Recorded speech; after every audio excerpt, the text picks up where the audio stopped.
Hello guys, welcome back to my new vlog. মানে এতিয়া গৈছো নামঘৰ মানে ইমান ধুনীয়া ধুনীয়া আৰ্ট কৰিছে ভিডিও ফেফেলকে চাই দিব যেতিয়া গমন কিনো আৰ্ট কৰিছে এটা ব্লগ টাইম নামঘৰতে লগ পা মানে বস্তু এটা অৰ্ডাৰ দিছিল হেতু আহি গল মানে আহতে একবাৰ লৈ আহিম আৰু আপোনালোকক দেখুৱাম নামঘৰনো কি আকিছে এটা ব্লগ ভিডিওটো আৰম্ভ কৰো আৰু যদি মোৰ নতুন কাইছে চেনেল সাবস্ক্ৰাইব কৰিব তাই নামঘৰতে লগ পাইছো এতিয়া ব্লগ ভিডিওটো আৰম্ভ কৰো আৰু গাইস আহি পালো নামঘৰ আৰু নামঘৰত পেইন্টিং কৰি আছে আগত হেয়া সব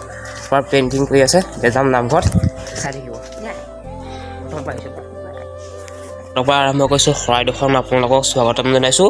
আৰু আগত সব বাকী আছে চাওক কি ধুনীয়াকৈ আছে আৰু এইটো আছে নামঘৰ এতিয়া বৰ্তমান বনাই আছে ফিনিচিং হৈছে আৰু বেছি কাম নাই আধা দি হ'লেই আৰু এইফালে পুৰা পেইণ্ট কৰি আছে সেইকাৰণে আৰু এইটো অঁকা যে দুদিন হৈছে অঁকা আৰু এইজনে অঁকা হৈছে দুদিন হৈছেহে আৰু এইফালে যোনে দিছিলে সেইজনৰ নাম ইয়াত ধুনীয়াকৈ লিখা থাকে দীপেন দাস মীনাক্ষী লিখা আছে আৰু সব কি ধুনীয়াকৈ লিখি থোৱা আছে আৰু তাত দুদিন হৈছে মানে দুদিনত ক্লিয়াৰ হৈ গৈছে অঁকা আৰু সব এই যিমান আৰ্ট দেখিছে সব এইজনে অঁকা যিজনে আঁকি আছে সব এইজনে অঁকা সব কি ধুনীয়াকৈ আঁকি আছে আৰু এইটো দুদিনত হৈ যাব লাগে আৰু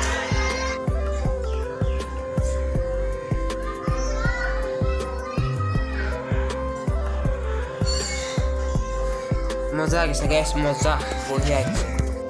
আৰু গাইছ চাওক একদম মোবাইলতে চাই কি ধুনীয়াকৈ প্ৰিণ্ট কৰি আছে অকল মোবাইল চাই কিন্তু গাইছ অকল মোবাইল চাই আঁকিছে পুৰা প্ৰিণ্ট যিমান চব মোবাইল চাই আৰু এইফালে গামোচাখিনি চাওক গাইছ একদম একেটা কালাৰ একেটা ডিজাইন গামোচা চাওক কিমান লাইন বাই লাইন আৰু এতিয়া স্কুলীয়া পোৱালিকেইটা চিৰি আছে মোক ভিডিঅ' চাই থাকেতো পুৰা চিৰি আছে আৰু গামোচাকেইখন চাওক সেই চেম গামোচা চাওক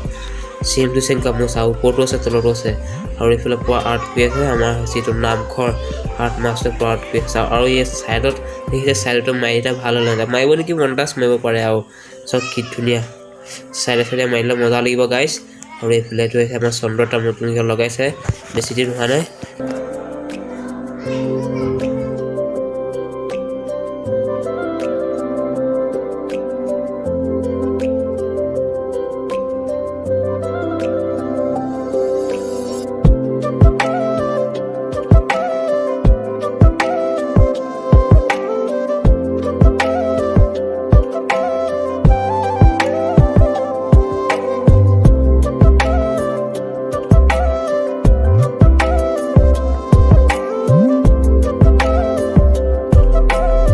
গাইছ নামঘৰ ওলালো আৰু মানে ভাওনা আছে এইখনকৈ ভাওনা হ'ব চাওক এখন ভাওনা হ'ব আমি পাৰ্ট লোৱাখনে হ'ব ভাওনা আমি এতিয়া যাওঁ পাৰ্চেল লোৱা হ'ব পাৰ্চেল লৈছে পাৰ্চেল লোৱা হ'ব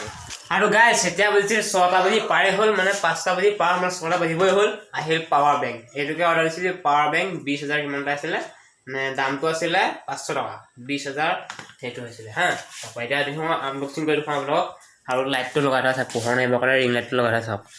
এতিয়া দেখাইছোঁ খুলি লওঁ থাপৰ দেখাই আছোঁ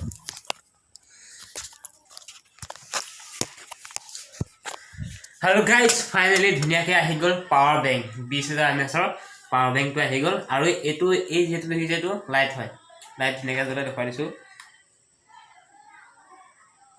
দেখিলে লাইট জ্বলি গ'ল এইটো আছে চুইচটো লাইট জ্বলাৰ এতিয়া চাৰ্জ আছে 50% আছে চাৰ্জ আৰু ইয়াত 3টা চাৰ্জ দিব পাৰি বিন্দাছ ধুনীয়া 3টা চাৰ্জ দিব পাৰি কিমান দেৰি চাৰ্জ দিব লাগে সেইটো মই চোৱা নাই পাছত চাই কম আৰু কিবা কৰি আৰু আজি ভিডিঅ' মানে যদি চাবা আপোনালোকে লাইক কৰিব কমেণ্ট কৰিব ছাবস্ক্ৰাইব কৰিব বাই